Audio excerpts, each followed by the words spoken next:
예, 21대 총대선 D-1 정정당당 김문수 캠프 마지막 브리핑 시작하겠습니다. 언론인 여러분들도 그동안 고생들 많으셨습니다.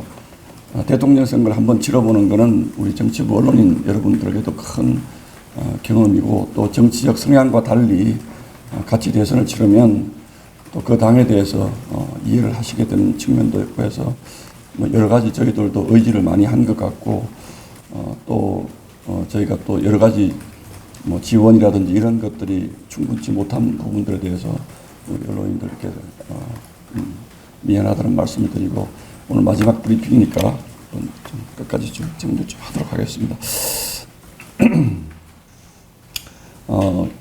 개인적으로 저는 어제 하루 종일 경기도 서울 김문수 후보 유세를 같이 다녔습니다.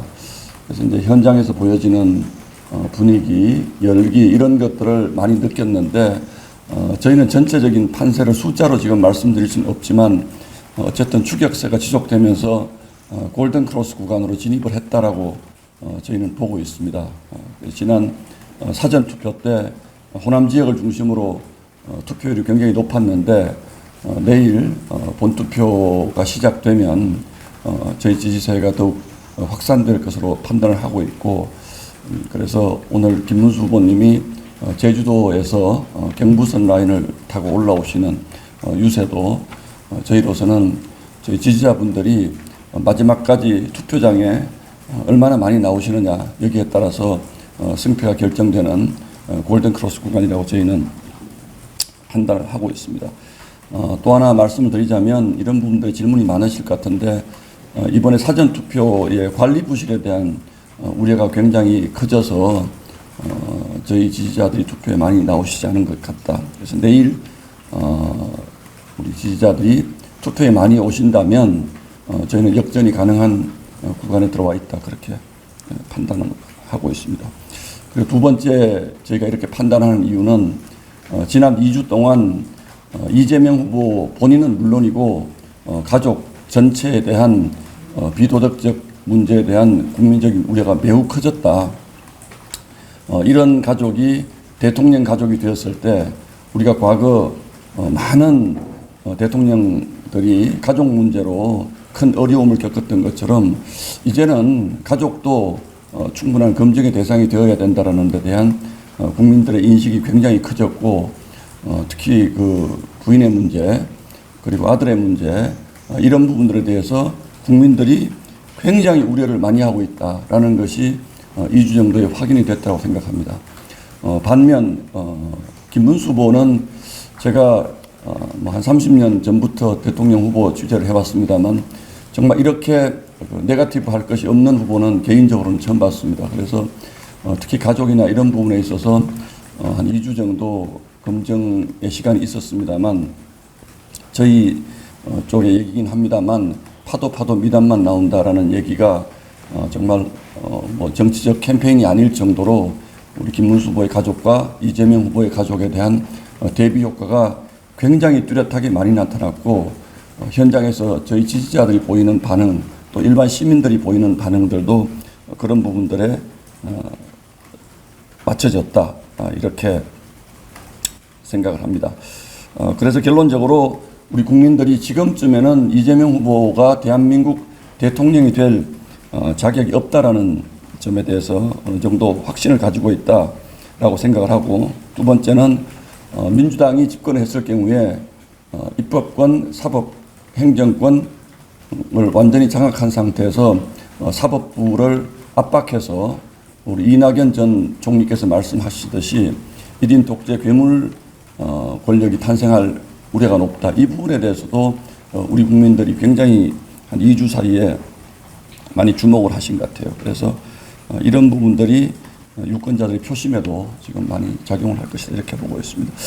이제 민주당 쪽의 반응을 보면 느긋하다가 최근 들어서 상당히 다급해하는 것으로 느껴지는데, 그 반증으로 보이는 것이 그동안은 문제가 될 만한 것들은 이슈화하지 않겠다라는 것이 민주당의 전략이었고, 또 심지어는 방송 토론에서 그렇게까지 난타를 당하면서도 이재명 후보는 뭔가 새로운 것을 이슈를 제기하는 것에 굉장히 소극적이다가 갑자기 그저께 리박스쿨을 들고 나온 것.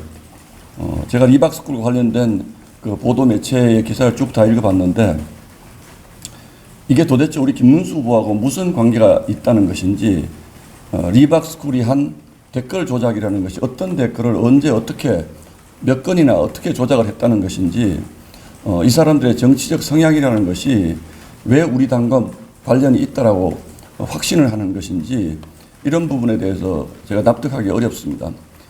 저희 당과 관련이 있다고 하는 부분이 아마 조정훈 의원이 기자회견장 잡아주고 뭐 이런 것들이 보좌관하고 통한 내역 이런 것들이 나오는데, 그거 여러분들 잘 아시잖아요. 저도 사실은 잘 모르지만 어떤 분이 이런 거 가지고 우리가 기자회견을 좀 하겠으니 기자회견장 좀 잡아주세요 하면 대부분의 국회의원들은 정말로 우리가 알려진 이런 부분 아니면 많이 합니다. 그래서 민주당도 다 하시잖아요. 근데 그 부분에 대해서 저는 이게 뭐 조정훈 의원의 의도를 제가 정확히는 모르지만 이런 걸 가지고 김문수 후보하고 관련이 있다라고 이렇게 단정적으로 이재명 후보가 얘기하는 것은 굉장히 위험합니다. 그리고 이런 부분들이 또 하나는 과거에 그 3년 전 대선에서 대선 사흘 전에 그 엉터리 녹취록을 보도해서 막판 대선판을 굉장히 흔들어 놓았던 그 매체가 했던 것을 그대로 지금 이재명 후보가 받아서 하는 것이잖아요. 그렇기 때문에 저희는 이거는 그동안에 그 이재명 후보의 그 아들 문제라든지 또 그 유시민 작가가 얘기한 그 여성 노동자 폄훼 발언 이런 것에 대한 물타기 작전이다라고 밖에는 저희가 판단할 수가 없습니다. 그래서 이게 항상 문제인 거죠. 선거 끝나고 나면 뭐 우리가 그 선거 때 다 그렇게 얘기하는 거 아니야? 이렇게 얘기하는 것이지만 이런 것이야말로 이재명과 민주당이 보여주고 있는 아주 구태 정치라고 저희는 생각을 하고 있습니다. 그리고 어제 대장동 검사가 뭘 조작을 했다라고 어제 갑자기 들고 나왔는데 이것도 그렇습니다. 왜 그러면 그동안에는 대장동 검사가 조작했다는 그 내용들을 보면 뭐 정영학 회사가 원가가 얼마고 복잡하게 써놔서 이게 검증이 매우 어렵게, 그 발언의 검증 자체를 매우 어렵게 만들어 놨습니다. 그러니까 의혹 제기만 하고 선거 끝나는 거죠. 전형적인 수법입니다. 이게 문제가 있었다면 왜 진작 얘기 안 했습니까? 왜 대선 이틀 전에 그 얘기를 합니까? 그래서 이런 부분들이 민주당이 얼마나 다급하면 이렇게 할까라는 생각이 들고, 두 번째는 대장동 문제를 그렇게 얘기하는 걸 보면 이재명 후보가 대통령 되면 대장동 그 문제, 대장동에서 엄청난 비리가 있었던 부분들을 검사의 조작으로 몰고 가겠구나라는 강한 확신이 들었습니다. 그래서 이게 이재명이 대통령이 되면, 이재명 후보가 대통령이 되면 민주당이 집권하면 대한민국이 있는 죄를 없애는 나라가 되겠구나. 대한민국이 삼권 분립이 무너지는 괴물 독재국가가 되겠구나라는 것을 우리 국민 여러분들께서 좀 직시해 주셨으면 하는 바람이 있습니다. 이게 문제였다면 그동안 대장동 재판이 여기까지 진행이 됐는데 왜 한 번도 이런 문제가, 그 내용들 잘 읽어보셨잖아요. 뭐 원가가 얼마고 복잡합니다. 그래서 저도 이 부분을 옛날의 기억을 되살려서 뭔가 재구성해서 반박을 해보려고 하지만 이게 지금 시간이 너무 급박한 상황이고, 이게 논리적 반박을 어려운 시기에 뭔가 의혹을 제기해서 선거 국면을 그냥 의혹 제기와로 끌고 가는 민주당의 전형적인 물타기 수법입니다. 이 두 가지. 그 두 가지 점이 민주당이 굉장히 지금 상황을 위험하게 보고 있구나라는 느낌을 가집니다. 그래서 저는 이런 객관적인 정황들, 저희가 현장에서 느끼는 것들, 이런 것들을 다 감안하면 비록 이제 하루밖에 시간이 남지 않았습니다만 김문수 후보의 이 상승세는 투표가 끝나는 순간까지 계속 이어질 것이다라는 생각을 하고, 마지막 날은 다들 잘 아시는 것처럼 오늘 아침에 제주도를 방문해서 제주 유세를 마치고, 그리고 선대위 회의는 부산에서 저희가 하고 있고, 오후에는 경부선 라인을 타고 부산역, 동대구역, 대전역, 그리고 마지막으로 서울역에 도착해서 시청역에서 마지막 유세를 하는 것으로 그렇게 잡았습니다. 이 라인은 대한민국의 대동맥이라고 할 수 있는 그 라인입니다. 대한민국 발전과 성장의 대동맥이었던 경부선 라인을 타고 올라오면서 대한민국을 다시 한번 제도약의 국가로 이끌겠다. 그리고 서울시청이라는 곳은 서울시라는 상징적인 의미도 있지만 대한민국의 중심 지역이고 수도권의 모든 교통이 집중되는 지역이고 이런 점에서 김문수 후보가 과거에 수도권의 교통 문제 해결 약속 이런 것들에 대한 의미도 있고 우리는 과거로 가지 않는다. 우리는 미래로 가겠다. 민주당이 내란 종식을 외치지만 그것은 이미 물이 다 빠진 구호이고 우리는 대한민국의 좌절과 대한민국의 침몰을 막는 미래로 가겠다라는 의미를 담은 마지막 유세입니다. 언론 여러분들 끝까지 좀 관심 가져주시고 저희가 끝까지 최선을 다할 수 있게 도와주시기 바랍니다. 이상 설명을 마치겠습니다. 혹시 질문 있으시면 부탁드립니다. 네.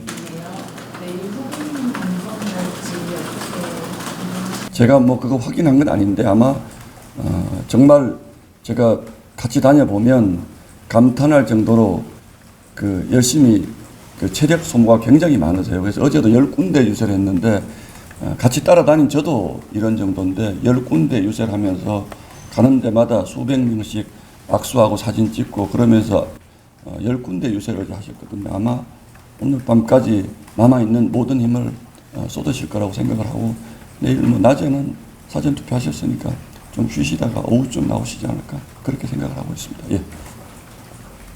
그 질문. 예.